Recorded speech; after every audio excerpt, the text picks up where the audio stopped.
Good afternoon, everyone. Today, on 20th of April 2020, myself, Archana Singh, going to discuss about androecium, the male reproductive part of flower. Now, what is the structure of microsporangium?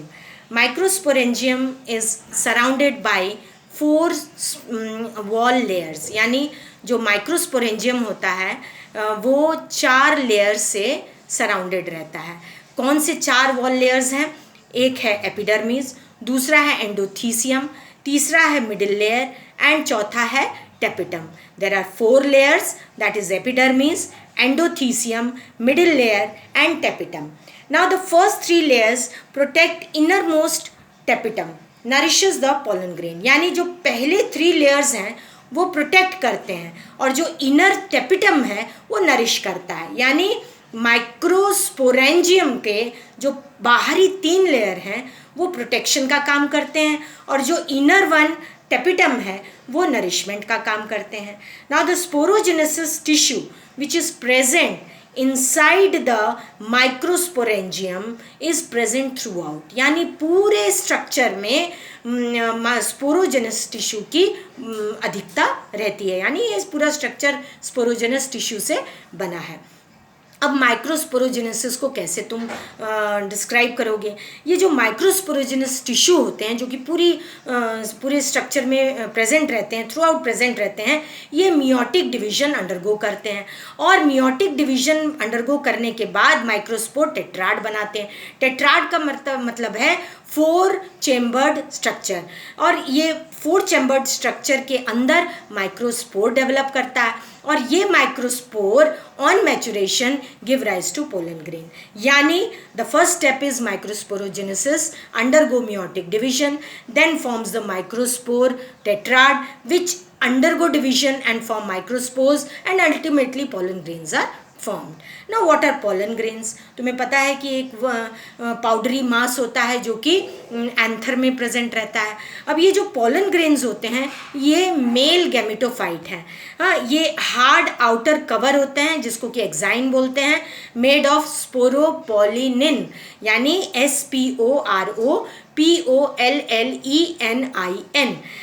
ये pollen grain जो कि जिसमें कि जो outer layer है वो exine है, उसमें एक छोटा सा अपर्चर होता है जिसको कि जर्म पोर कहते हैं. इसमें स्पोरोपोलिनिन नहीं प्रेजेंट रहता, माने it is absent in this. अब इनर वॉल जो होता है पोलन ग्रेन का, एक तो बाहर वाला होता है एक्साइन और जो इनर वॉल होता है उसको बोलते हैं हम इंटाइन. और ये इंटाइन जो होता है ये सेल्यूलोज और पेक्टिन से बना हुआ होता है. Now after maturation, pollen grain contains two cell, एक तो वेजिटेटिव सेल और दूसरा जेनरेटिव सेल. जो वेजिटेटिव सेल होता है उसमें फूड रिजर्व रहता है और जो जेनरेटिव सेल होता है वो दो मेल गैमेट को जन्म देता है. यानी जो आउटर वेजिटेटिव सेल है वो फूड को रिजर्व करता है, फूड को स्टोर करता है और जो दो मेल गैमेट बनते हैं जेनरेटिव सेल में उसको वो फूड प्रोवाइड करता है. Now come to gynoecium. What is gynoecium? It is the female gametophyte. Now it represent the female reproductive part of the flower. Now it can be monocarpellary और multicarpellary. Multicarpellary मतलब many carpels, monocarpellary मतलब single carpel. Now एक condition होता है syncarpous और दूसरा condition होता है एपोकार्पस. सिनकार्पस का मतलब होता है जब पिस्टल्स सारे फ्यूज्ड हों, कंबाइंड हों तो उसको सिनकार्पस बोलते हैं. और एपोकार्पस कब होता है? जब कार्पल्स या पिस्टल्स सब फ्री हों, एक दूसरे से अलग हों तो उसको एपोकार्पस बोलते हैं. नाउ पिस्टल तुमको एज यू नो, क्योंकि हमने बहुत पहले भी पढ़ाया हुआ है, 9th क्लास में भी पढ़ा है कि पिस्टल के तीन पार्ट होते हैं. पहला होता है स्टाइल, पहला होता है स्टिग्मा, दूसरा होता है स्टाइल और तीसरा होता है ओवरी. यानी स्टिग्मा जो फ्लैटेंड पार्ट होता है, स्टाइल जो लंबा वाला stock like funnel like structure होता है, ट्यूब लाइक स्ट्रक्चर होता है एक्चुअली, और जो ओवरी होता है वो फ्लास्क शेप होता है जिसके अंदर ओव्यूल्स होते हैं. ये ओव्यूल्स बाद में मैच्योर होके सीड्स बनते हैं और ओवरी जो है वो फ्रूट का शेप ले लेती है. नाउ ये तो पूरा तुम्हारा पिस्टल के बारे में है. Now what is megasporangium, ovule के बनने की प्रक्रिया, यानी ओव्यूल जो कि प्लेसेंटा से अटैच होता है और एक स्टार्क लाइक फ्यूनिकल के ऊपर रहता है, यानी ovule plus funicle forms the hilum. Hilum जो होता है वो जंक्शन होता है between ovule and funicle. Now each ovule has two protective layer called integuments, यानी ओव्यूल के दो इंटीगुमेंट्स होते हैं जो उसको प्रोटेक्ट करते हैं। Now integument surrounds nucellus except at micropylar end, यानी माइक्रोपाइलर एंड एक ऐसा ओपनिंग है, छोटा सा पोर है या होल कह लो, जिसमें कि इंटीगुमेंट नहीं रहता है, इंटीगुमेंट एब्सेंट होता है। Now opposite of micropylar and is chalazal end, यानी बेस ऑफ ओव्यूल में तुम देखोगे कि उसको चलाजा कहा जाता है।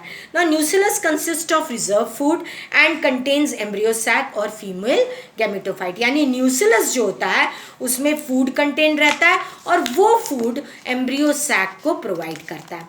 Now what is megasporogenesis, it is the process of formation of megaspore mother cell, यानी मियोटिक डिवीजन टेक प्लेस होता है। सेल डिवीजन पता है ना तुमको कि दो तरह का होता है, एक माइटोटिक और एक मियोटिक। तो मियोटिक डिवीजन तो रिप्रोडक्टिव पार्ट में होता है, तो ये मियोटिक डिवीजन 4 मेगास्पोर फॉर्म करता है और इस 4 मेगास्पोर में खाली एक जो है वो ग्रो करता है और 3 डिजेनरेट कर जाता है। फंक्शनल मेगास्पोर जो कि एक है वो डेवलप होता है फीमेल गैमेटोफाइट में, जिसको कि बाद में हम एम्ब्रियो सैक कहते हैं। ना न्यूसिलस या nucleus of female gametophyte divides forming 2 nucleated embryo sac, जो कि बाद में 4 होता है और फिर 8 होता है by the division, mitotic division. Now 3 cells grouped at micropylar end, यानी तुमने देखा होगा कि डायग्राम में 3 सेल जो कि माइक्रोपाइलर एंड में होते हैं उनको हम एग अपैरेटस बनते हुए देखते हैं।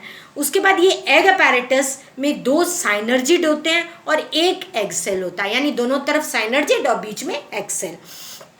3 cell at the chalazal end called antipodal, या नीचे जो बेस ऑफ ओव्यूल है जिसको कि हम चलाजा कहते हैं, उसमें 3 एंटीपोडल सेल बनते हैं। The large central cell has 2 polar nuclei.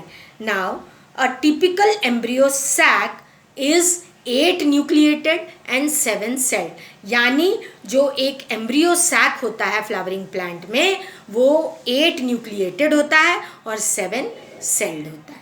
Thank you for today.